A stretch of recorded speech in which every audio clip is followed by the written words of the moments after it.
এই টেরাকোটা পিসেসগুলো পোড়ানোর পর এমনিই রেখে দিয়েছিলাম, পরিষ্কার করার সময় হয়নি। গত রবিবার পুড়িয়েছিলাম, আজ জল দিয়ে ধুয়ে নিচ্ছি। এতে এক তো গায়ে লেগে থাকা ছাইগুলো ধুয়ে যাবে, আর তার সাথে পোড়ামাটির আজ পরীক্ষা। দেখতে হবে শক্ত হবার পরীক্ষায় ওরা পাশ করলো কি না। যদি দেখা যায় জলে ভিজেও কিছু হচ্ছে না, তাহলে ধরে নিতে হবে ও গয়না হবার জন্য পুরোপুরি প্রস্তুত। আর যদি দেখা যায় যে জলে ভিজে মাটির শরীর খারাপ করলো, মানে কাঁচা মাটির মতোই গুড়িয়ে গেল, তাহলে গয়না হয়ে ওঠার রেসে ওকে ওখানেই থামতে হবে। আমার এই ব্যাচের জুয়েলারি পিসেসগুলোর মধ্যে শুধু এক পিস ভালোভাবে পড়েনি, তাই জলে দেবার পরই ভেঙে গেছিল।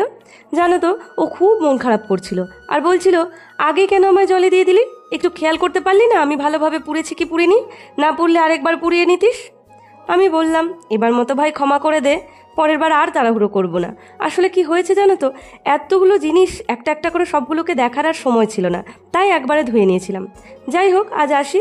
তোমরা খুব ভালো থেকো আর চ্যানেলটাকে সাবস্ক্রাইব করে দিও। দেখা হচ্ছে পরের ভিডিওতে, ততক্ষণ সবাই খুব ভালো থেকো। টাটা।